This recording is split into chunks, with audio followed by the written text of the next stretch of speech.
dear colleagues, good afternoon. First of all, let me excuse the absence of our colleague Jacob Constant, who, due to sad personal reasons, cannot attend this year's international conference. I have been asked to make a few introductory remarks to this session, which deals with our priorities as regulators for the coming years. This is not an easy task. The participants represent data protection authorities for a great variety of regions, with also varied legal cultures and traditions, varied legal frameworks, and also varied socioeconomic environments. One could conclude that our interests, our motivations, and our possibilities for action are different. However, my impression is that we also have common challenges and that from different perspectives, our responses also have many threats in common. Allow me to mention just a few of these current challenges. The first one would be, without doubt, the growing demands of citizens with regard to privacy. Surveys conducted in Spain, in the European Union, and other parts of the world show that privacy is increasingly important for citizens who turn to us to information and advice, but also expecting measures that ensure their right to data protection. This concern does not always have the same profiles. People may be worried about what happens with their personal information, but often do not exactly know how their privacy is threatened or how to react in specific situations. It is our common responsibility as regulators to recognize these trends and to act accordingly, answering these demands in a coherent and, if possible, coordinated way. But if we can identify a decisive element that determines our activity, this is the massive use of new information and communication technologies. We are witnessing a revolution, a technological tsunami, or if you prefer, the technological perfect storm, that along with their obvious and numerous advantages, face us with constant challenges in the protection of personal data and privacy. The rapid growth of tools to store, process, and transfer large amounts of information has led to the unstoppable development of transnational services. Companies do not conduct their operations in one country, but globally. And I am not only speaking of large transnational corporations. Even the smallest local company can benefit from cloud computing services and send data from their customers or suppliers to servers located all around the world.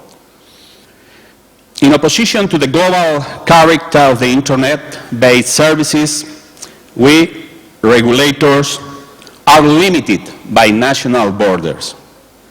The application of data protection and privacy laws is generally confined to the countries that issue them and to activities carried out in those countries. Even though extensive and more flexible criteria on the application of domestic laws have been addressed, for instance, in the European Directive of Data Protection, they seem not to suffice to take stock of all the implications of the global economy of our days. This scenario of privacy and data protection authorities limited to national borders dealing with threats to privacy which are transnational in nature calls for new solutions that involve all of us irrespective of the part of the world in which we are based. Data protection authorities feel the need to join forces and cooperate in enforcement. This is a gap in the system. DPAs must work together in order to jointly enforce the essentials of data protection. I am sure that today we will have the opportunity to hear about joint enforcement strategies that are being developed regionally and globally. The OECD, the European Union, and more recently, the Global Privacy Enforcement Network, among others, offer cooperation frameworks to DPAs which wish to improve their enforcement actions in collaboration with their counterparts in other regions of the world. I am convinced that this is the right path to follow, but also that we have to strengthen our efforts and deepen this cooperation if we want to be in a position to address the new demands raised by the Internet era. At the same time, it is also true that the laws and regulations we are called to implement seem not be well adapted to the complexities of data processing in a digital environment. Most of our legal reference date back to the 80s or the early 90s. This is true with regard to international texts, such as the OECD guidelines, the Council of Europe Convention, or the European Directive, but also in the case of many national laws. Regulators all over the world are leading the discussion on the need for an update of the privacy and protection legal framework, particularly at the international level. This analysis should take into account not only the need for an adaptation of the regulatory instruments to a technology-driven world. It should also include elements which make them valid and applicable following the same pattern of modern flows of data that is in a global dimension. In this sense, I think that the ongoing revision process of some of the most influential international texts on privacy and data protection are more than timely and welcome. But I am also of the opinion that we have to keep on exploring the potentialities of the most ambitious approaches. The international standards on privacy adopted in Madrid last year by the International Conference are probably the best example of a text that offers principles, rights, and mechanisms which can be universally accepted. I consider that it is in everybody's interest that we continue promoting its evolution towards a universal legal instrument. It is the time to call an intergovernmental conference to draft and adopt this universal binding convention. In conclusion, I think that the key words for regulators in this session are improvement of protection, enforcement cooperation, and law modernization. Ladies and gentlemen, dear friends, the International Conference is an event which reflects a number of values: friendship, dialogue, international cooperation, protection of human rights. They are important for us and make us travel from the four corners of the world and happily join together year after year. I want to take this opportunity to express here in Jerusalem my personal, most sincere and deepest wish that these global values may be fully realized in the nearest of futures in this region that for so many years has been struggling for mutual understanding and peaceful coexistence. My warm and best wishes for the security, human rights respect, and peace between Palestinians and Israelis. Finally, let me express my warmest congratulations to our Israeli colleagues of the ILITA office, and in particular to its director, my friend, Joran Jakohem, for the wonderful organization of this conference. Thank you very much.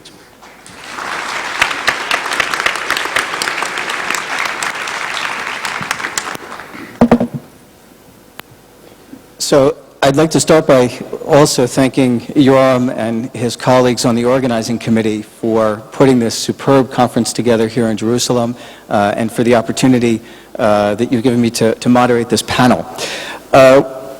Although the lights, I don't know, you can't really see it from the audience, but the lights are set up here for an interrogation. It's really, they're beamed right in the eyes of the regulators, which on the one hand might be appropriate for a session like this, particularly where you put an academic in the position of moderating. But that's not what we're going to do. We've designed this to be a dialogue with the regulators, talking about their perspectives on the regulatory agenda. We have no script, so it will be, I hope, a very free-floating conversation. We have a couple of goals for the session. The first, obviously, is to provide some insight into the regulators' views of the key challenges on their agendas. And in that respect, we have planned out two sets of issues that I anticipate we'll be addressing during the session. The first looks at some of the enforcement challenges that are on their agendas. And then the second is focusing, as Artemi just discussed, on the adequacy of the existing legal regimes and the revision processes that are taking place simultaneously in many parts of the world.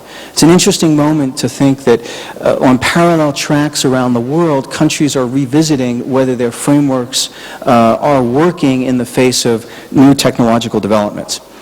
My role as the moderator, I will try to be a provocateur if I can, to promote the dialogue. I may do, as Omar did this morning, play devil's advocate and advocate surprising positions, if necessary, to get things moving. We're going to start, I'll start just very quick introductions for our panelists, and then I'll ask them to speak for about 2 or 3 minutes before we have our discussion. I'll start with Françoise Lebaille, who is the Director General of the European Commission's Justice Directorate. She is newly in the position, began this summer, and it's a real privilege to have you join us at the International Privacy Conference and to be here on the panel. Next to her is Jennifer Stoddard, the Privacy Commissioner of Canada, who we've all known in the field for many years. Next to Jennifer is Julie Brill, who is newly appointed Commissioner at the Federal Trade Commission in the United States.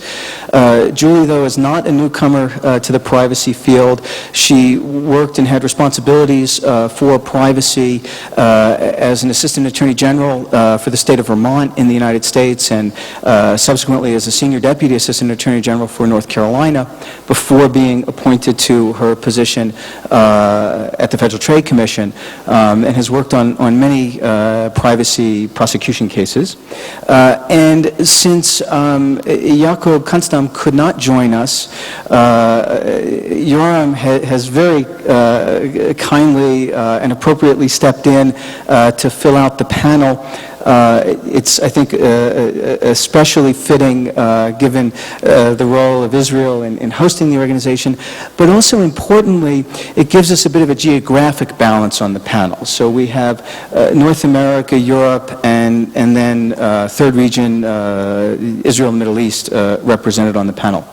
So with that, what I'd like to do is to ask, and perhaps we'll start with Jennifer, if each of the members of the panel would talk for 2 or 3 minutes, just as a regulator, what are the key things that are on your agenda right now?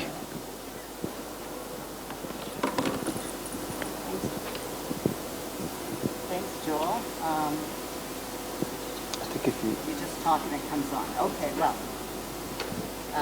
here I go. Could we have the mic activated, please?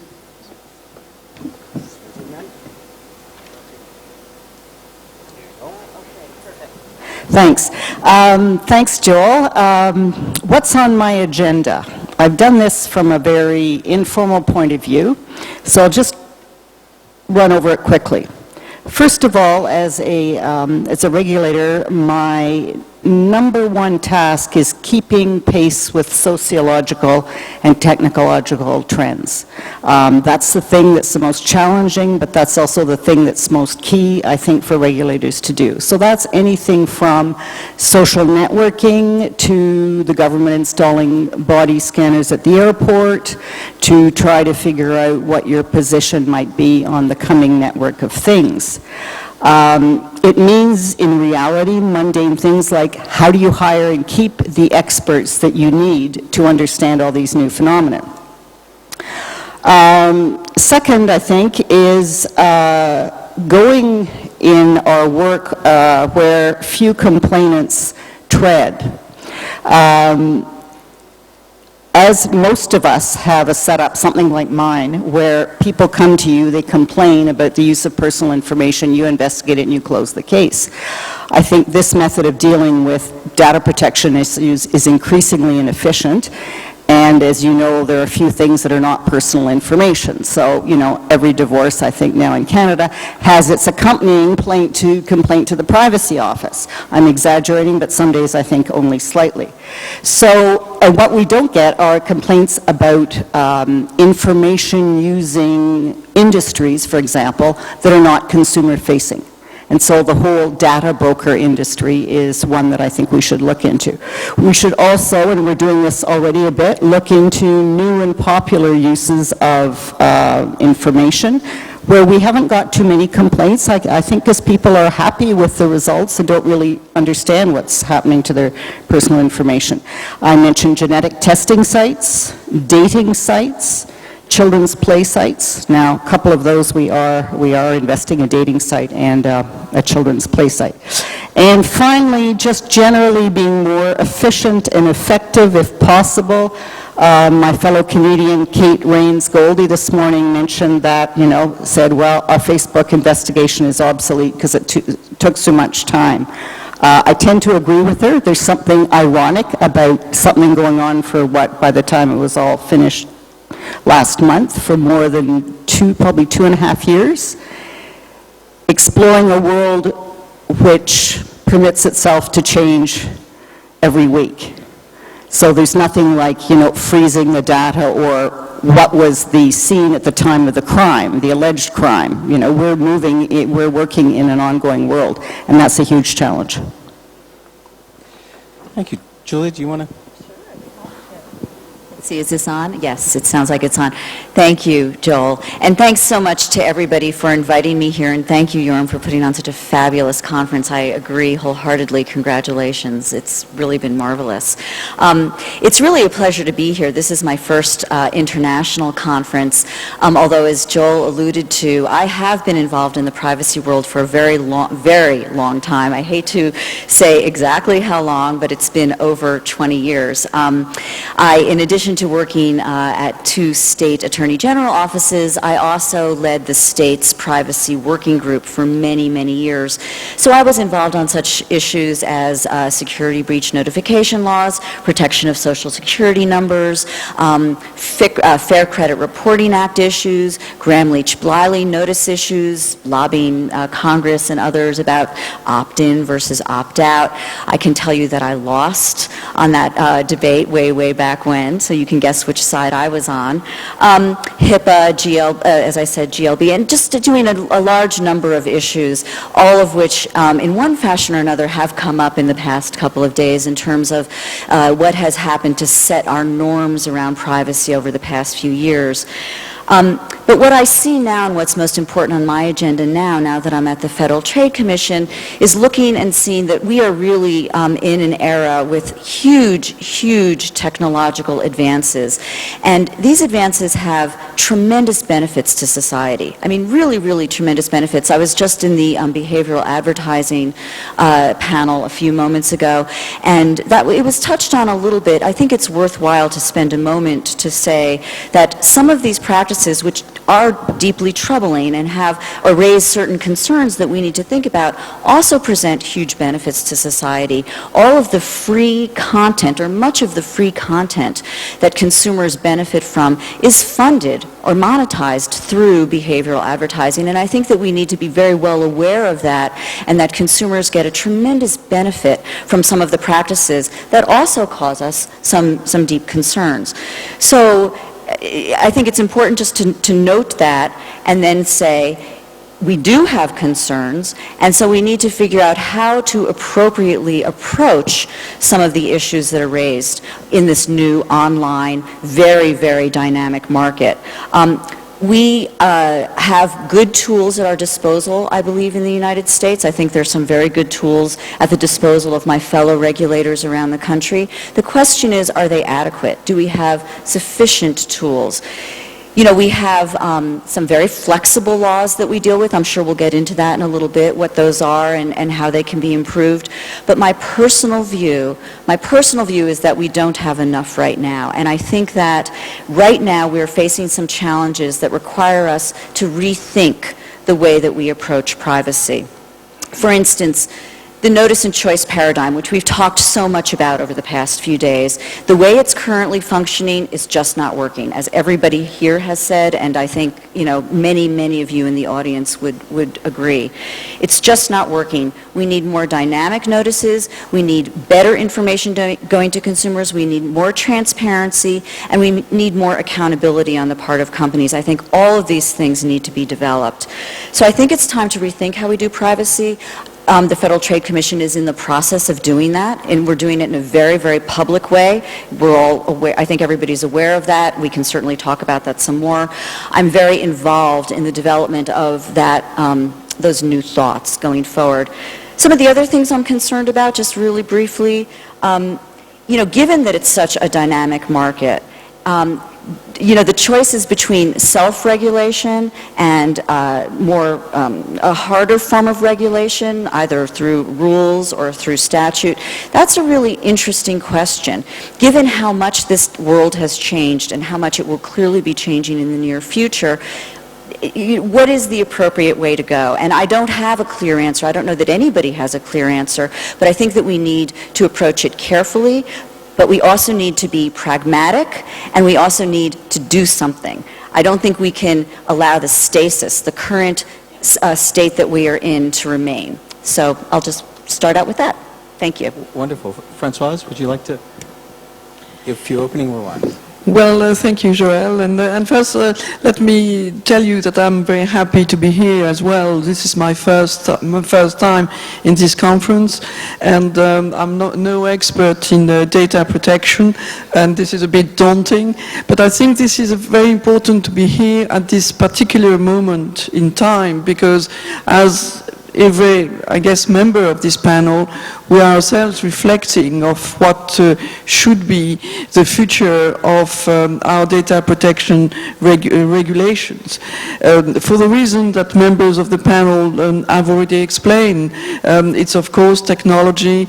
We want to make sure that our regulation fits with the technological development, but it's also globalization, which is a bit of a different issue, which is the case for your data as an individual being processed outside your country and being processed by third countries. This is also the development in terms of cloud computing, etc.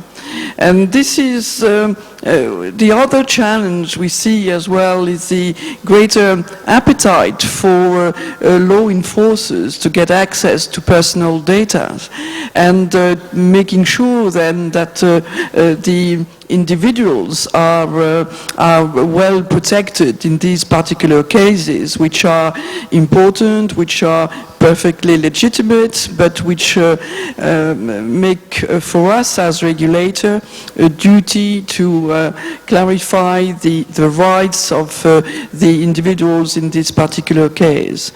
And in the case, and all these are concerns that we all share, but in the case of the European Union, there have been modifications as well in the legal status, if I may say so, of data protection. Data protection is a fundamental right, and with the Lisbon Treaty, data protection has become legally binding, and therefore we need to adjust our regulation as well to make sure that these changes are included in our regulation. And I'm sure that in the course of the conversation, of the discussion, I will have the opportunity to explain to you what is it that we are thinking of in terms of regulations for the future. And I will be very happy as well to have reactions from a member of the panel, of the audience, because I think if there is something we all know around this table is that we know what concerns we have, but we are not completely sure of what the right answers is. And this is why in the European Commission we have, since more than a year, embarked into a process of consultation, of discussions with stakeholders, and we intend to continue before we arrive with a legal text, which will be somewhere at the end of next year. So I'm very happy to embark in discussions on this. Wonderful. You're on? In order not to repeat about the things that have been said here, I want to focus on the point of view of a small regulator.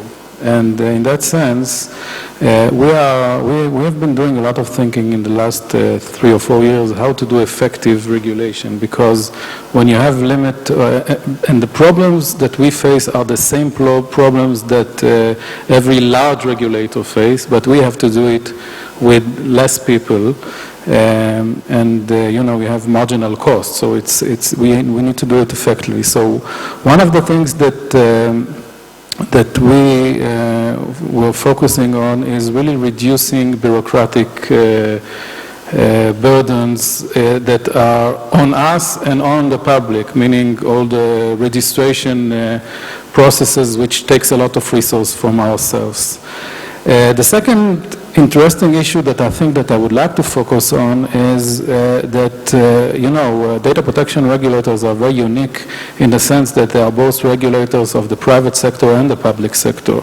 And we are investing a lot of our time not just in private sector issues, but also public sector, and trying to see that the government, which is promoting huge projects of personal data processing, will be conducted according to what we think is proper management of personal information. So we were very involved in the biometric database issues and also other projects, and this is something that consumes a lot of resources. The third thing is public awareness. This conference, by the way, is the ultimate way of raising public awareness, and it raised already public awareness in Israel, and we all know that sometimes it looks like that we, the regulator, think that it is important and the general public does not think like that, so it's a matter of awareness. We have been investing a lot of thinking into privacy by design, and we've been doing privacy by design in those projects that I was talking about. I think that technological understanding is a very important factor with the data protection authorities, and we need to understand the technology in order to see where are the problems. So these are things that we have been investing time at. And last but not least, my view about I would say, online services, that's the only effective way of handling these issues are international cooperation. And we had a very successful and I think good example of such a cooperation that was that Jennifer led with regard to Google Buzz, and we have the GPEN initiative, and I think that this is the future. In that sense, this is the real future, because one regulator cannot handle those kind of questions. Let me pick up on that, and I guess ask a question, because I've heard a common theme in a couple of the comments, which is the difficulty. Jennifer, you started by commenting on the difficulty of the traditional case enforcement methodology. And we've heard from each of you about, in part, the flux of current application of current law to the challenges coming out of the new technology developments. So picking up on that, how do you deal with the enforcement? What are you choosing? Are you going to shift away from case-type enforcement, or will we still need to see the case enforcement, but with much more concerted international cooperation elements to it? And let me throw that out first to see if someone wants to jump in first before I play professor and call on someone. Okay, well, maybe if I started, I could continue it. I don't think we can ever get away completely from case enforcement, but what we can do is use our discretion, and if we don't have fairly wide discretion in our law, we can ask for some more, and I think legislators are increasingly understanding the need of that, so we can increasingly pick and choose. We can go to new techniques like trying to resolve issues informally, which we found quite successful, rather than giving people full dress investigations or whatever. And as Yoram mentioned, yes, ideally with global companies you have to go to, I think, a global sharing of enforcement responsibilities because so many of us have equivalent standards.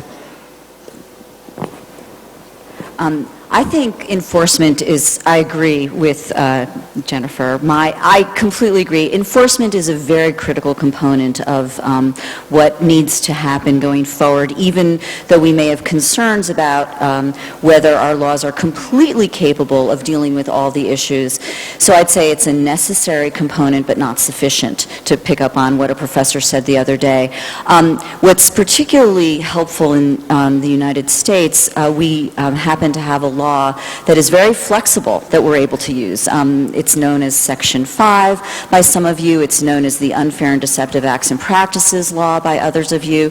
And what you may not know, but some of you certainly do, is that the states have the exact same law or very similar law.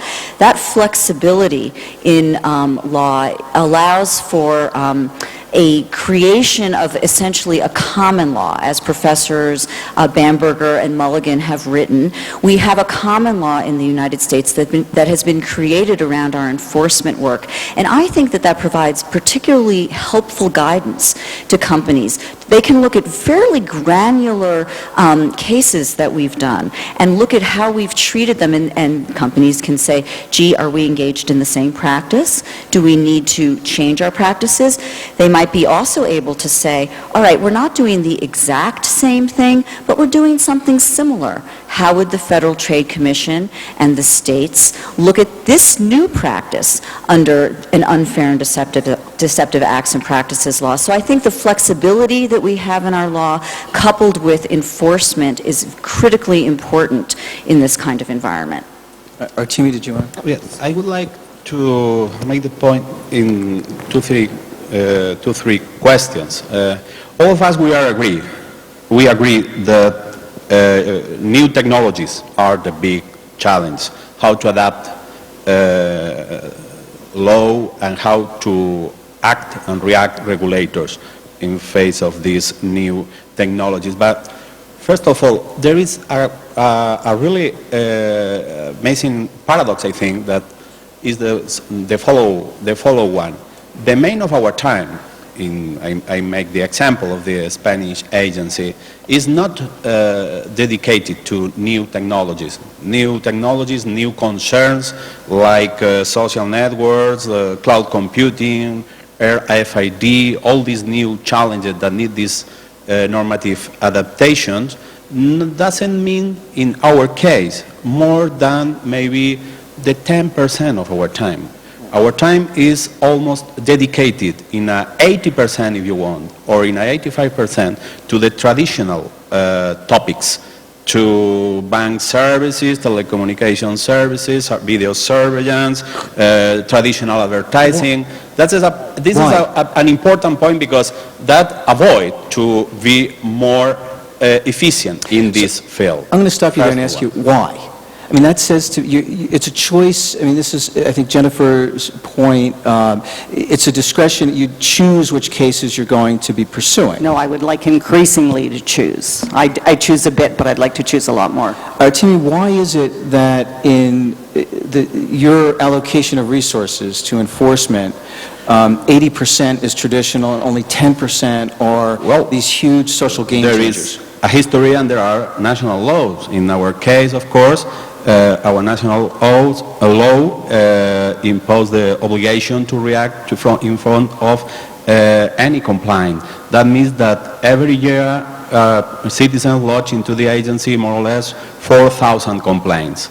And no more than, until now, 150 are related to internet services, complaints from citizens. All the others are in a very few piece. Public administration, no more than the 10%, and all the others private services, but traditional private services. So in your case, then, it's really very heavily complaint-driven. It sounds like that's a little bit less so the case in Canada, because you described instances where you haven't really gotten complaints, the testing services and the few other examples you gave, but you're looking into them. And I think, Julie, in the case of the FTC, that's also similar. The FTC doesn't necessarily choose which cases to bring based on the number of complaints, sort of counting different... Well, just to jump in here for 1 second and to perhaps talk about why that may be happening in Spain to a certain extent, although I can certainly talk from the United States. The cases we do are complaint-driven to a great extent, but they also are driven by things that we hear from competitors, things that we read in the newspaper. I mean, there's a matrix of factors that go into how we look at different issues, and I think that's probably true for many folks, but it is also heavily complaint-driven. To the extent that what we do is complaint-driven, you know, consumers don't have an awareness of some of the activity that's going on. Indeed, that's the problem we're here talking about, and we've been talking about for several days.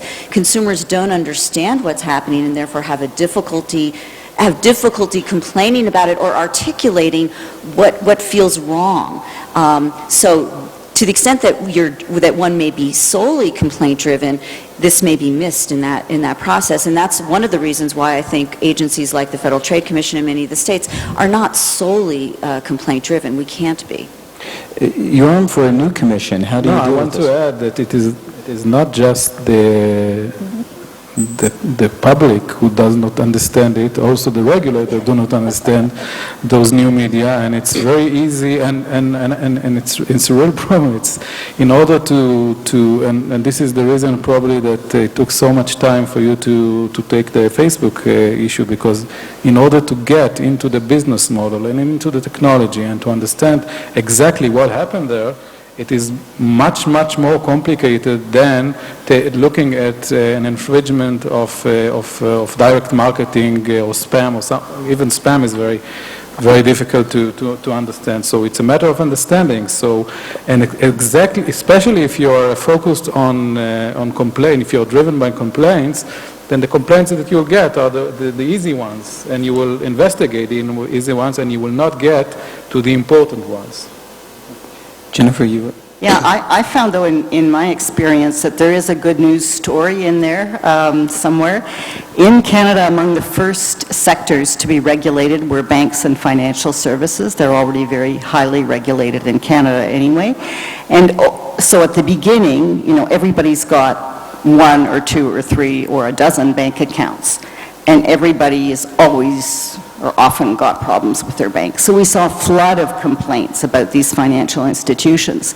We worked with the industry over the years, and they set up in-house practices to deal with these complaints. We, on the other hand, then posted the conclusions we came to so people knew what the practice was. And now our complaints against financial institutions have diminished significantly. And this is a sector becoming mature and assuming the responsibility for its own privacy practices very successfully, and people get quicker answers from the bank than they would by going through our complaint process. Sure. I just want to pick up on something that Yoram said, and not only is it true that regulators don't always know what is happening, but I would posit the question whether or not the companies know what is happening with the practices that they're engaged in. And I will speak through analogy for one moment. You know, I've spent a lot of time, we cover all sorts of consumer protection issues at the Federal Trade Commission, not just privacy, and of course the financial meltdown and what is happening with respect to mortgages and whatnot is a very big part of our concern in our portfolio. And one need only look at what was happening there on the investor side in terms of what banks were doing, et cetera, to say, gee, you know, it's not just consumers who are having trouble figuring out what's happening and what products they're purchasing, but in fact the banks and the investors may not really understand what's happening with respect to some of these financial instruments. Now, bringing this to privacy, you know, we hear companies, I'll just use one example with respect to Google Wi-Fi, you know, engaged in a practice that seemed to be very benign, but in fact there seemed to be some code embedded in their service that was picking up information that they didn't really want, but there they had it. And so, again, I think the issue of who knows what is happening is a very important question, and who understands it, but it doesn't stop with the regulators. It's really a big question that we need to be looking at more broadly. Let me piggyback off of that and move us into some points about international cooperation, because I don't want to, I'll use the Google example, but just to launch us into it, I don't want to get into the discussion of that particular case since it's before some of you. But here's an example where it's a global phenomenon. It's a global activity that a company is doing. Your resources are each limited in how far you can investigate. So the question really becomes, how do you, as regulators, begin to think about and organize cooperation among yourselves to advance the enforcement responsibilities that you have? Yoram, I'll start with you because you mentioned some of the cooperation activities, if you want to. Yeah. We were doing a lot of thinking of this idea because we understood quite early that this is an issue that we will have to take, and we basically went to sources which in areas that there already exist cooperation between regulators around the world, antitrust, customs, and the models and the bilateral contracts exist there, and we can take it and use the basic ideas that exist there. There are questions, and I believe as we have the same question, and I believe most of our colleagues have, what is the legal source to have those kind of agreements, and what exactly can be disclosed in this cooperation. And this is something that we will have to promote internally in our internal legislation, and also globally in a way that we will come up with a framework that we can go back to our legislator and says, look, this is the model that was agreed by the community. We need it as our internal powers to do. And I think that, by the way, this conference, when it will progress, we'll have to discuss about, I don't know, it looks like a very far future, but to do kind of a thinking of what will be the goals of enforcement in the next 1 year or next 5 years, and every data protection authority will conduct the enforcement according to its internal powers, but with cooperation with the others in a way that we can cover a subject. Françoise, we've left you alone too long. How do you, sitting from the perch of the Commission, how do you see the... Well, I think for us, I mean, the first problem to sort out is an increased cooperation between the data protection authorities in the 27 member states. And we have 27 different data protection authorities, and certainly one of our proposals in for the future will be to make sure that these data protection authorities inside Europe, inside the European Union, have increased resources to operate and have, I would say, a sort of better, are less different than they are now. And I think what we would very much like to see inside Europe, it's also an increased cooperation among them. So this is one issue, and there is of course the issue of international cooperation, which we are very much in favor, and I think the discussion we have here show very much that we have the same concerns. And the question will be, how do we go about this? I mean, is it are the structure which exists now and which are already a good start, but are they sufficient for this international cooperation we all want to achieve and develop? In terms of structure, one of the issues that comes up with some commissions is their enabling statutes may or may not, in some cases, give legal authority to sharing of information, for example, across borders or even across agencies within one country. And I wonder if any of you might want to comment on that, how that particular problem could perhaps be dealt with. Artemi, do you want to take a stab at that?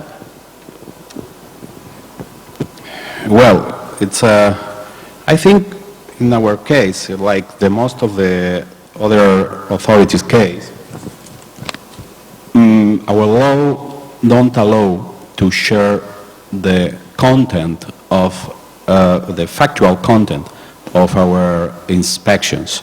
There is a duty of secrecy of our inspections about the content, but that doesn't avoid our other ways to cooperate, especially and very, very necessary in this moment, especially in the definition of many concepts, new concepts in the technological world, in the application or not of some categories, legal categories for a concrete case. That has worked in the last more recent past. I think the last case, Google Wi-Fi Street View case, is the best example. All the regulators have started their own inspections. They have developed their inspection. Only them have worked with the outcomes of their inspection, but we have had a close relationship, many of us, not only in the framework of the Article 29, in other frameworks, a close relationship to approach and to share many doubts that in this field, in this new technological field, we have. No, it's the way now to manage these hot topics. For classic topics, there are other ways. We receive many complaints, or some complaints, not so much, some complaints from other colleagues, from other DPAs that we we react like a domestic complaint, and we have received complaints from other countries, and that has been fined by the agency, and we send to other colleagues many complaints from citizens from our country. When I'm going to follow up on that. When you receive a complaint from another data protection agency, you said that you treat it as though it were a complaint from someone within your country. Does that mean that you give it no greater priority than you would one of the many domestic complaints that you get, or is the fact that it's coming from a counterpart in a foreign country... Time priority, you say? Either priority in your resources to pursue we the have complaint? the obligation to react before in no more than 12 months to all the complaints, and to finish our inspections in any complaint. Then this is our limit for all the procedures, and more or less is, of course the time is less, we react in the same way when we receive this kind of single complaint. Of course, there are many topics that need a priority, like this one we talk about. So here's another question I want to throw out that comes from something you said. You're not permitted by your statute to share the contents of an inspection, which would mean that in some of your agencies you may be duplicating efforts in similar cases. So here's a case. I won't name names, but there is a major multinational bank. You'll be happy to know it's not an American bank. That under the, I will call it the pretext of know your customer financial rules, has in at least one country been requesting clients of the bank to furnish a whole series of information completely unrelated to the core banking relationship that the client has. So the example is, long-standing client of the bank has stated, know your customer rules require us to obtain information on home ownership, mortgages, loans you might have on your home, what your securities portfolio looks like, where that's invested, your investments.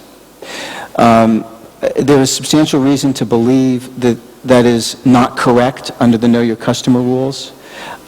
Suppose in a case like that, it is a general policy of the bank to obtain that information in all the countries in which it's operating. And the data is being centralized, it's being processed and analyzed in similar ways. It's a global project of the bank. If you're each investigating, you're duplicating efforts, you might not even recognize that it's a global plan. How would you, I mean, would you see this as something where, number one, there could be better ways to investigate this kind of problem by I'll call it sharing resources, by one elite agency doing one aspect and sharing that. Because if you all discover that it's all being centralized out of the headquarters in country X, you've had 5 or 6 perhaps investigations all coming to the same place, country X, where information needs to be obtained. How might you try to deal with a problem like that? Can I jump in on Sure. that? Okay. So I'm not going to use the bank example because that presents some particular issues in the United States, but let's just talk about an issue that does cross-border, as Artemi was saying. You know, with respect to the United States, we certainly have informal procedures for cooperating with our sister agencies, but we also, since 2006, have formal procedures in place under the U.S. Safe Web Act, and that allows us to gather information on behalf of our sister agencies in other countries. It allows us to share information with them, assuming that certain criteria are met, and in fact, we will do that even if we are not ourselves conducting an investigation. So I certainly feel for Yoram. I represented some very small jurisdictions as well, so I totally understand where you're coming from and understand the need to cooperate with other entities. And, you know, in an appropriate case, we will do that. And to go to your question, Joel, how do we treat requests that come from other agencies versus just, maybe a consumer, we do give special attention to requests that come from other agencies. So, if Artemi were to send us a concern or Yoram were to send us a concern, we would take a special look at that, and we'd want to make sure that it fits within the criteria of the kind of concerns that we can focus on. But under the U.S. Safe Web Act, we might be able to provide quite a bit of information to our sister agencies. So I just wanted to point that out because I'm not sure everyone's aware of that, and also to note that since 2006, since the law was put in place, we at the Federal Trade Commission have assisted 38, we've dealt with 38 requests from about 16 or 17 foreign jurisdictions, and that has resulted, from 14 foreign jurisdictions, which has resulted in 17 law enforcement actions, either on our part or on a foreign law enforcement agency's part or jointly, that we've worked on together. But Joel, just to go to your last point for a second, which is the notion of what do we do if we're each investigating something, and how do we try to share information maybe on a more real-time basis? I think that's the purpose of some of the international cooperation networks that are being set up, that are in existence now and that we're trying to move forward with. And the Global Privacy Enforcement Network, GPEN, which I think was mentioned earlier, is a very important forum for just that purpose. And there's also APEC is also setting up a very similar process as well. So it is very important to communicate so that we don't duplicate efforts and we communicate with each other. Should we've heard notion of formal procedures. Are formal procedures, in your views, going to be necessary going forward? Is this something we should expect coming down the pike, some kind of memorandum of understanding between agencies or something from the Commission to the member states? Well, I think, probably the European Union has its own distinctive rules, and it has a common framework which the rest of us don't, except perhaps highly similar legal systems and friendships and so on. But yes, I think we will go to more formal arrangements, simply to allow, I think, to set out the rules for faster mutual processing and better cooperation. So I'm certainly looking forward to gaining that ability, I hope, in a few months, and doing that increased work with my different colleagues. Yeah, I can say that when we planned this conference, one of the idea for the closed session was to come up with kind of a draft model for this kind of a cooperation agreement, but we have looked into the papers that APEC was preparing, and I thought that it is a bit too early, because you have to solve a few issues before internally and to talk about it maybe in the community. But this is something that we can come up with kind of a draft model that will be used bilateral between data protection authorities. Yeah. And if I could add, we do have at the OECD cross-border enforcement rules that were worked on by quite a few of us a couple of years ago. One of the key tenets of that, so it sets out the procedure, how to get in touch with each other and so on, but one of the key tenets is this has to be voluntary. We're not at the point of, binding ourselves. So I say to Yoram, hey, you've got to go after that. No, we can always refuse it or give it the priority or not that we choose. Artemi, you wanted to add something? Well, I think that it was necessary to be maybe more clear or honest if you want to explain things to be well understood. For example, I think the best framework today existing on cooperation between data protections is the Article 29 working group. That it's specifically a committee integrated by DPAs to interpret a rule and even to share enforcement actions. But the reality is that the development of these interpretations and even the way to implement and to react and to develop these enforcement actions is very heterogeneous. is not so fine coordinated. The problem is that I don't think there is a wonderful model, a new global structure will be the solution. Like Joram say, this international conference, the closed session of this international conference, the regulators, the commissioners here present, can do a really effort. We can go further. We can go in a more ambitious way, coordinate on efforts, stating a kind of a structure. But there is a key problem that is the different even realities and speed, if you want, on the development of industries or legislations or even the action of the regulator. We have in face, I think, three speeds on this framework.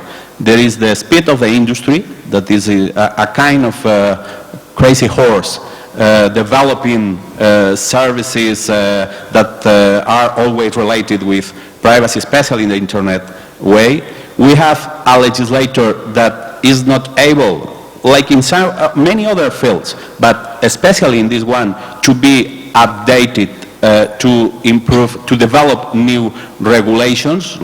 In this case, I will say that like a turtle, if you want, and we have at the end a regulator that is more than a turtle, even a snail, with a very slow capacity to react to all the different challenges we face. Then to speak on international cooperation seems a real enforcement of international cooperation seems a kind of dream at the moment.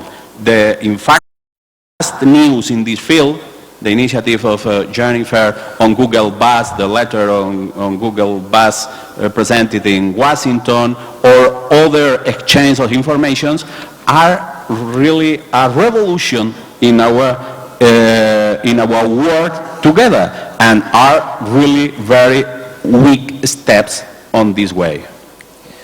Françoise, you wanted to comment? 2 points. First of all, at European level, it's true that the cooperation inside the Article 29 Working Party is very useful. Again, what we would very much like to see in the future is to have data protection authorities inside the 27 member states, which are more similar in terms of powers and in terms of resources.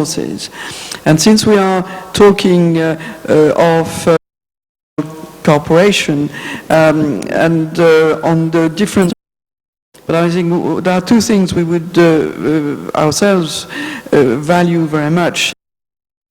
First of all, a streamlining of the adequacy procedure, which we are applying already, but which is a bit complicated, and which in fact is for us saying to a third country, we pass a judgment, if you want, of your data protection system, and we say that they are a level which is acceptable by us, and this makes things much easier.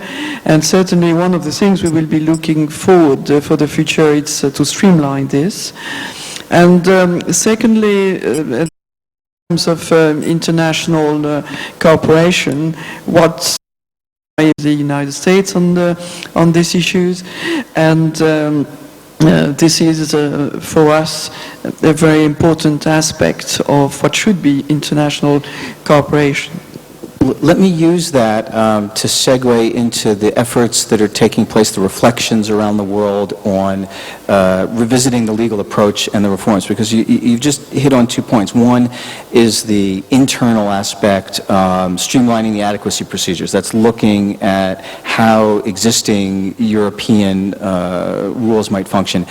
And then the second point you had just made in this vein was the entering into negotiations with the United States to look at protecting the European data at the higher level. I wonder, Françoise, if we could start with you.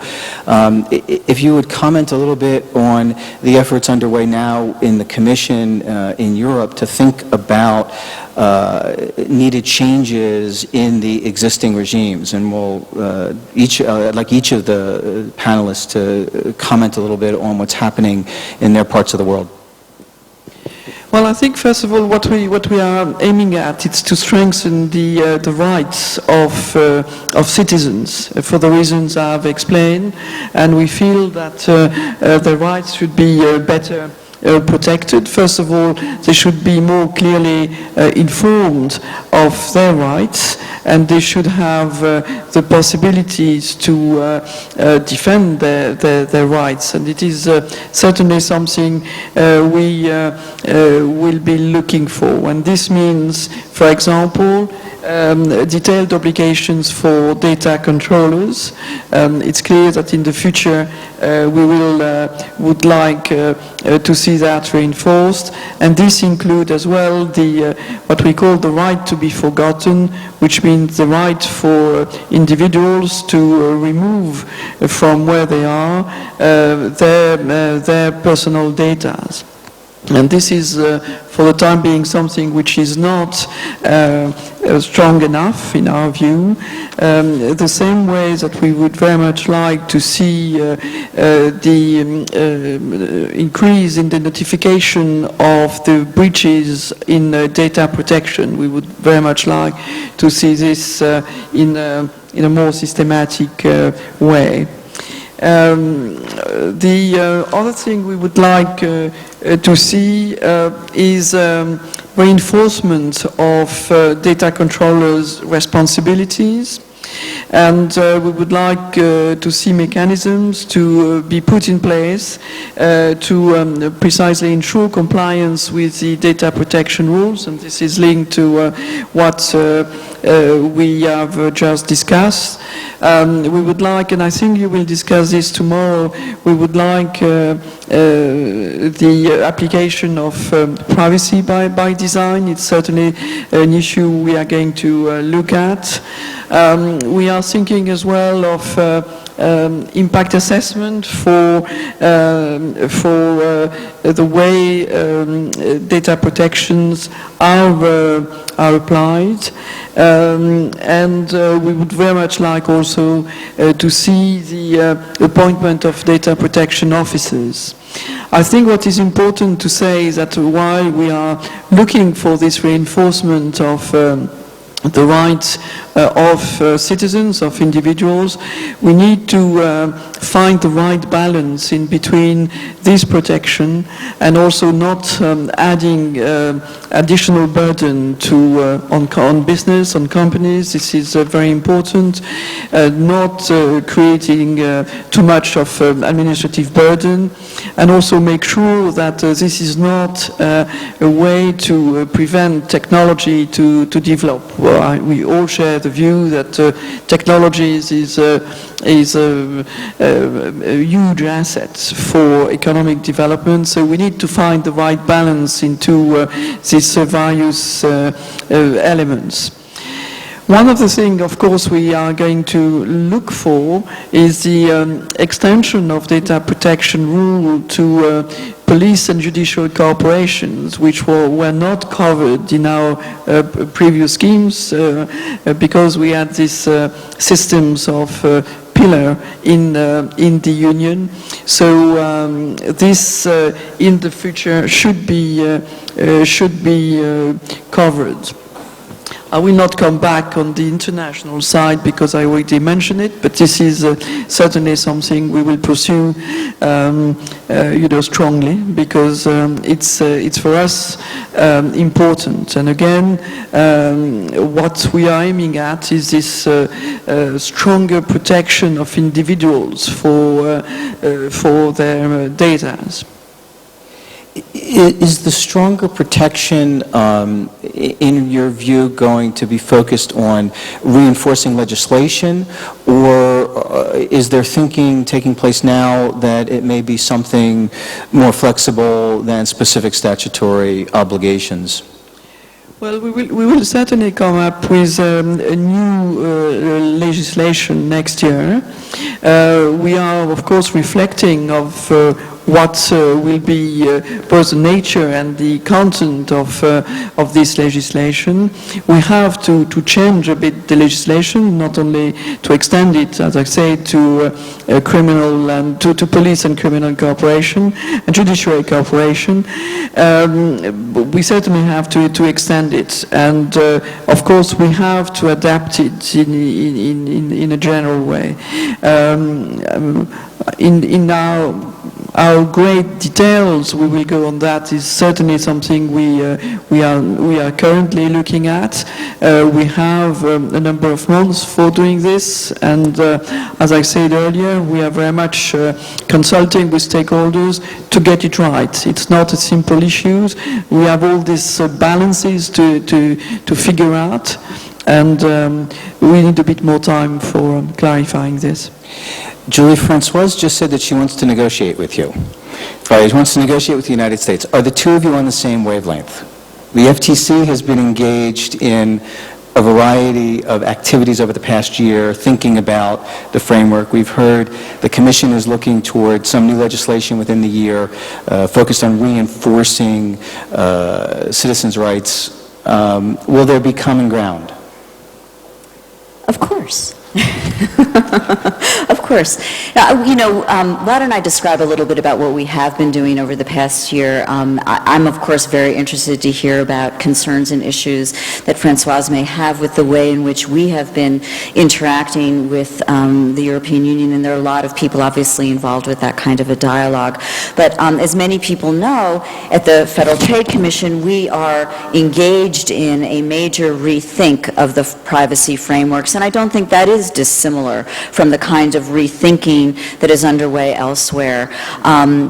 You know, some of the things that we've learned through our very public process, you know, we've had these workshops and we've had lots of public comments come in, and we're in the final stages of preparing a report, in a very preliminary report at this point, which will go out for further public comment and whatnot. But some of the things that we've learned are similar to what we've been hearing from our counterparts around the globe. You know, we've learned that collection and use of information, both online and offline, is extremely extensive, and consumers really don't understand the extent of it. We've learned that consumers lack an understanding about these practices and therefore have trouble making informed choices about the collection and use of their data. We also have learned, though, and we've heard this at some of the other panel presentations, that privacy is important to consumers. It's not something that they just slough off. I mean, that's obviously contextual, as we also heard from some of the presenters.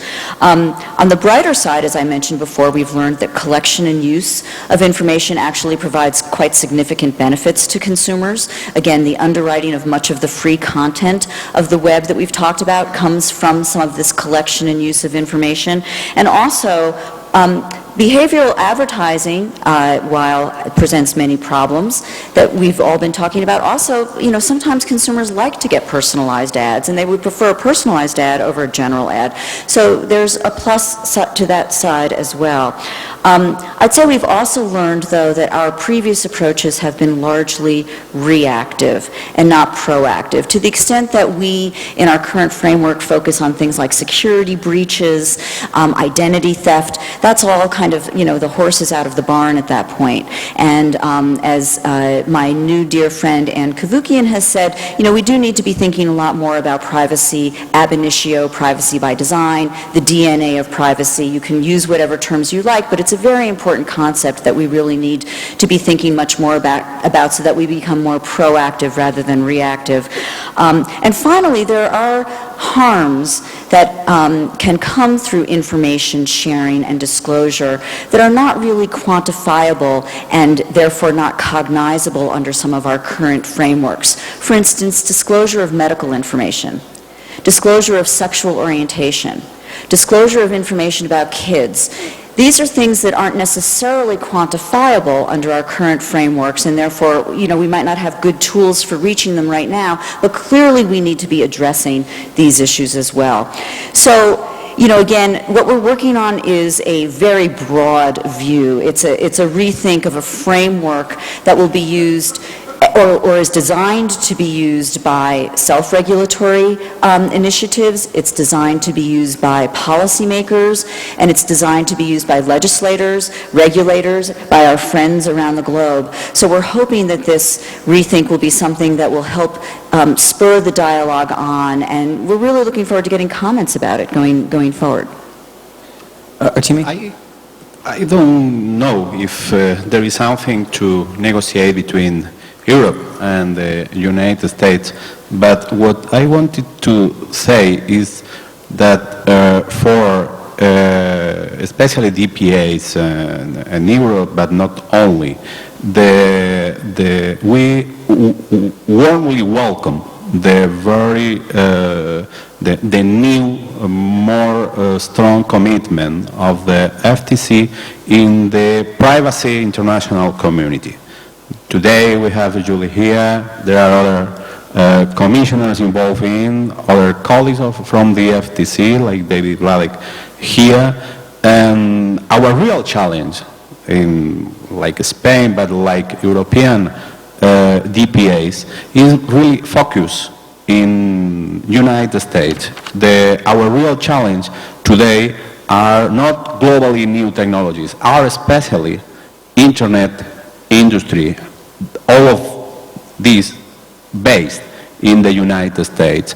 And this new commitment of the FTC offer new hopes for us, and we wait not to lose this hope, because we think that this commitment is the most important in this moment, here in the international conference, but in the relationship, approaching focus, approaching policies, not repeating, if you want, to doing a real cooperative joint effort to approach policies, because we have absolutely, in the main of the cases, the same objective and the same problems, and even the same cases. With the same cases, the same facts, we cannot give so different answers to the citizens, to our societies, that no one can believe, and that enable lost authority for all of us. Jennifer, did you want to add anything? No, I think I'm just living an historic moment here. It's very pleasant. It's great to feel that things are starting to come together, and that our community is looking forward to working in a more, I'd say, positive way, in a more perhaps pragmatic way. So I'm really, look at the assortment of people here, and we all have the same goals and the same problems. I think things are coming along well. Of course, they'll never be as fast as we would like them to be, but things are good. Artemi's comment, I think, just now raises a really interesting, I don't want to say dilemma, but certainly incentive for a different type of international cooperation than what we were speaking about earlier, which is your point that since these are the same cases cropping up in different jurisdictions, to have non-similar responses by the regulatory agencies in different countries will ultimately pose a major problem for privacy, both as a concept, privacy as something that can be enforced internationally. And that's really suggesting that as the different countries and country groups are revisiting and rethinking their approaches, there's a critical need for cooperation among the agencies in their thinking process so that the outcomes are indeed coordinated rather than coming to divergent conclusions that would make it very difficult for global businesses and very difficult for government, state actors to interject themselves or to be data consumers in many ways. Yoram, did you want to comment perhaps? I want to comment that basically this forum is the forum to discuss those kind of issues, but we have to remember that if it involves legislation amendment, we do not legislate. It has to go back to the legislator. We can propose, and I hope that we can agree on something, but then it goes to the parliament, and you know it is changed on the way. But I am not so sure, I follow to be clear, that the problem is the law. That the problem are national law, different national law. I have the impression many times that the problem is not the application of different laws, legal frameworks, and more different policies, if you want, in a more global policies sometimes with pollution by economic interest or other elements. Yeah, if I could just jump in for one brief moment. I completely agree that communication, cooperation is critical. We need to know what each other are doing, especially when we're working on the same matter. But I will echo a little bit of what Yoram said and put it in this context. We can't guarantee the same outcome because we do have different laws. And, you know, it's something that I'm also quite used to doing when I worked in the States. I mean, the States have different laws, and we can't always guarantee the same outcome. But the most critical piece is that we're communicating with each other, and we understand what each other's policies are, and we keep those lines of communication and cooperation, information sharing, issuing subpoenas, helping out with, if a company's located in the United States but the victims are elsewhere, we very much want to cooperate with respect to those issues. So those kinds of cooperation are extremely important. Jennifer? One of the areas where I think we're going to see convergence towards similar outcomes is in the area of sanctions.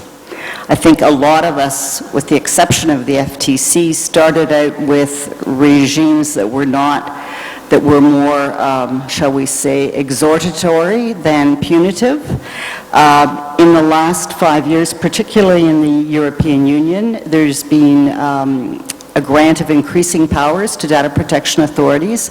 And I find this coming up even in my jurisdiction in work that I've commissioned.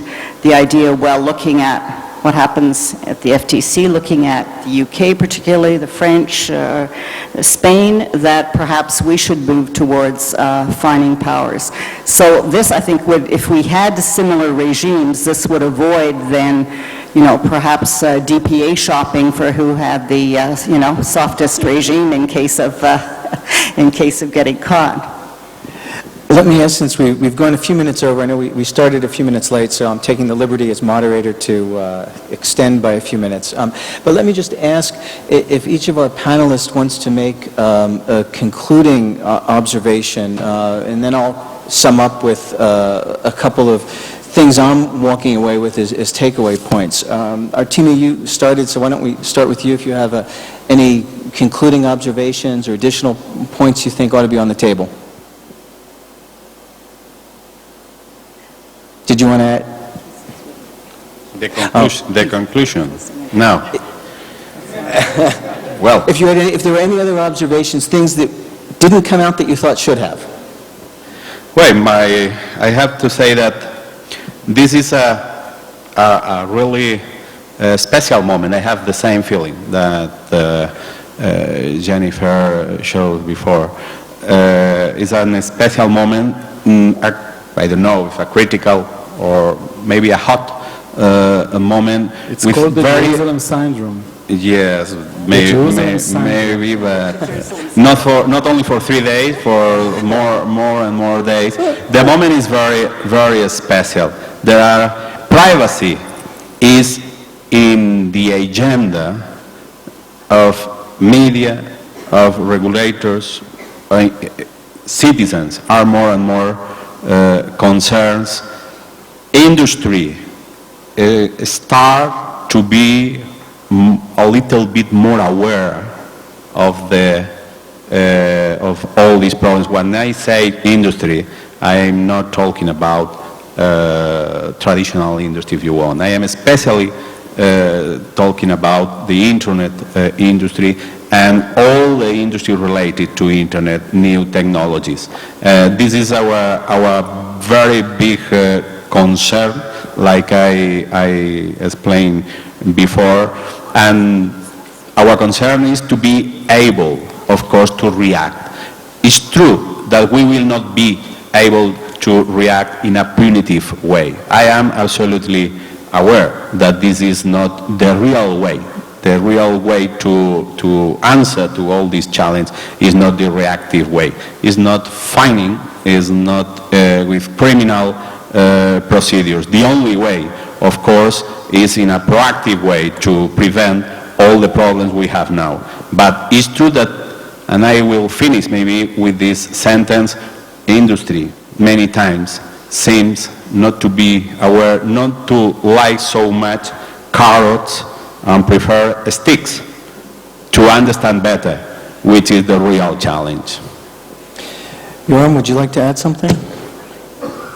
Yeah, I think that enforcement should not be left only for data protection authorities. I think that there are at least two groups that are important. One of them is the general public. I think that, and we are promoting in Israel the idea of class action with regard to privacy. I think that this is something that we would like to see the public, it's not just that we have to defend the public has also to stand for its rights. And there is a legal question behind it, whether you can submit a class action on privacy issue or not, is there a damage or not, but in Israel it is possible in some cases, but I think that this is an important issue because we are anyway, even the large data protection authorities are very, very limited in power facing this huge collection of information. So it has to go back to the public. This is one thing. And the second thing is the cooperation of data protection authorities with other regulators in the same regime. This is something that we are going to speak about in the closed session because maybe in the past it was kind of a very unique issue to process information. It's not, but we know already, and this is we are doing in Israel, that in some cases the effective regulator is not the data protection authority, but the specialized regulator that is really understands the market and has the powers and the relevant powers and can issue them. So this is an important point of cooperation internally. The third thing that I would just to refer to is, which we didn't discuss at all, is the relations between the media and data protection authority. This is a very powerful tool as an enforcement tool because reputation, for at least for companies, is a very important issue, and no one wants that the cases will be discussed in the media, and we are using it, and I think it's a very effective tool. You have to do it smartly and according to rules, but this is important. Julie? Sure. I think there's another area that we haven't really touched on. There's so much, and how do you do it in an hour with such incredible brain power up here, excluding myself. Including. You know, one of the areas that I think is important to consider, picking up on Yoram's point once again, is self-regulation and the role of the industry in policing itself. And if I can take a couple of minutes to give my thoughts about self-regulation, I would... Very quickly. Very quickly. We're already well over time. All right. It's very important because it's a complement to the work that we do. I'm not satisfied with the state of self-regulation right now. I think the industry is moving much too slowly. I think we need much more robust notice mechanisms, we need universal icons, we need universal placement recommendations, and we need more stringent protection of sensitive data, and we need industry to focus on legacy data issues. I'm very pleased that there's been a self-regulatory regime proposed very recently. We don't have all the details yet. The proof is in the pudding. It is a positive step. But I think that what we're going to be looking for as we're examining this initiative as it rolls out is, number one, is it easy for consumers to use and understand? Number two, does it have robust enforcement mechanisms? And number three, is there broad participation? Because without broad participation, we're just going to have more consumer confusion. That's the short version. Thanks. Thank you. Jennifer? I think a lot of wise things have been said here, so in the interest of time, I'll pass. Françoise, would you like to add? Well, a couple of points. First of all, I think data protection is not a technical issue. It's a major political issue. And I think that it's an issue for citizens, and citizens are looking at public power to find a solution to their concern. And I think we need to keep that in mind. And when I say we, it's governments, but it's also, as was said earlier, it's also a message for industry. I completely agree with this. So we need to find technical solution to what is a political issue, and I think we should be aware of this. Second thing I want to say is that we in the European Union, we are trying to find this solution. And while trying to find this solution, we are trying to find the right balance in between a stronger personal data protection, no additional burden for business, not too much administrative burden either. We need to find this balance, and we are in favor of finding this balance, and we can only do that with all the actors concerned. And my third point is that, as I said earlier, this is my first conference of that type. And what is very striking for me is, of course, the similarity of concerns. We are all trying to do the same thing. And again, at European Union level, we are very much in favor of international cooperation, with one concern in mind, and I don't know if this concern can be addressed without changing the laws. And our own concern is that our European citizens benefit from the same level of protection everywhere in the world, the same way that citizens from the entire world are protected in the European Union. Thank you. Let me, I guess, just give a minute or two of remarks before I close the session. One of the things that has really struck me about the topic of this panel and then our conversation is the prominence of privacy on the regulatory agenda. And this really goes beyond just the panel here. If we think about the conference as a whole, and some of the participants and speakers that have spoken to the group over the last several days, a prime minister, a minister of finance, an assistant secretary from the United States, a director general from the European Commission. It's really an extraordinary testament to how important this issue is, not just on the data protection authorities' agendas, but on the broader political sphere and political agenda. And in listening to our session this afternoon, I guess I've got a couple of takeaway points. I really sense that the case enforcement, I'm encouraged as an academic to hear it will continue. It's not going away. But it sounds like it's going to still be very heavily driven by complaints. And that's an invitation to those from, I guess, probably the non-private sector that complaints can matter. But even from the private sector, I think one comment was their competitors that may be complaining about unfair practices of other competitors. It's something that we should expect to see. I think the point Jennifer made that sanctions, this is the next generation.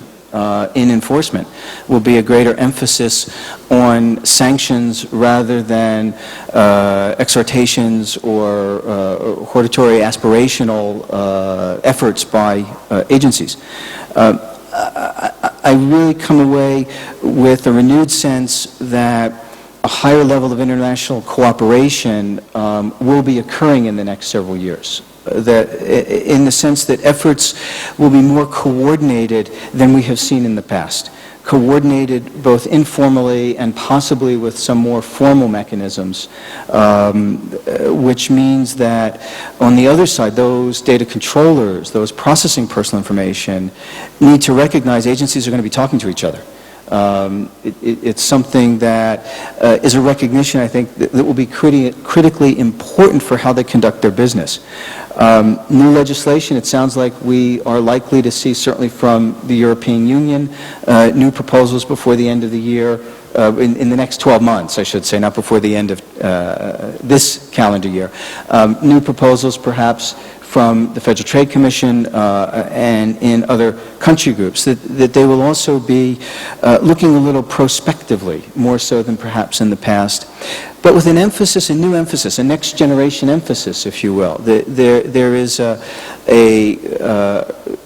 increased discussion in just the language that was used today about being concerned with not increasing the bureaucratic obligations on organizations doing data processing, recognition that the rights of citizens have to be protected at a high level, but in pragmatic ways. This is a new language for data protection regulators, and it's the same language seems to be cropping up across different countries and different regions. So I think we will see more of that. And I will really just close by thanking the panelists for this session. The participation, Yoram, the level of panelists we have today on this session is superb. The fact that they were willing and so admirably commented without any script or formally prepared remarks, I think is probably a first for a commissioners' conference. So I really salute you and the organizers for putting the session together. And with that, I'd like to ask everyone to join me in thanking the commissioners for their work.